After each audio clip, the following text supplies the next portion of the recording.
চীনের বাদশা ধরা পড়ার পরে আল্লাহ পাগল সেরা হলি শাইজি শাই আলিফ লাম মিম জিন তুই আমার কাছে ঋণ ওর ফির আব্দুল কাদের মির্জা কুলস এরত তুমি মক্কা শিব শোনাবে তওবা তওবা তওবা পারবি তোর হইনে যে টাকা আছে টাকা নিয়ে আসবি আমি টাকা একটু সুমা দেবো আর ওই টাকা যদি 50 কোটি 1 কোটি টাকা হয় তা বাড়ির কাছে একটা মসজিদ করবি আর মসজিদের পাশে একটা ইতিমখানা করবি আর 200 ইতিম খাওয়াবি গরিব দুঃখীকে সাহায্য করবি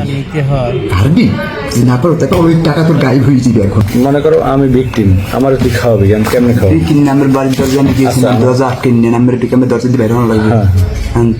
দরজার সামনে দিয়ে আর পুরুষের জুতো পুরুষ লোকের জুতো আছে কিনা পুরুষ লোক থাকলে আর যাবি না হ্যাঁ সত্য কথা বলতেছি বোঝাইয়া বলি কি বাবাজিরা মুরব্বীরা বাসায় আছেন কারণ এক সময় পুরুষ লোকের জুতো ভিতরেও থাকে শুনছেন বাবা শুনেন কথা বাবাজির মুরব্বীরা বাসায় আছেন আমি মির্জাগঞ্জ থেকে আসছি একদিন খুলিতে অনেকের হাত নাই পাও নাই প্রতিবন্ধী বাবা কথা বলতে পারে না সেই এদিন খাত দিয়েছি যদি বিশ্বাস ভক্তি হয় সম্বলে থাকলে 10 টাকা 20 টাকা দিতে পারেন তখন 10 টাকা 20 টাকা দেন একটা কথা তোমাকে একটা কথা বলবো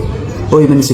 কি বলেন বাবা তোমাকে আমি না আমার ঘরে পাগল ছিলাম আপনাকে দোয়ায় ভালো হয়েছি দেখো তো 12 বছর মাস সেবা যত্ন করছি মায়ের অসুখ বলছে মায়ের আগে এই আলাইছি তারপর স্বপ্নের করে মাওলার দিতে পাইছি তার কারণে বলি জগতে বালা মুসিবত কি আইন নিতে বরকত না টাকা পয়সা চাম দেয় না বিপদ আপদ অসুখ বিসুখ দিনায় ডুবডু মনে আসে পূর্ণ হয় না সেই করে তেল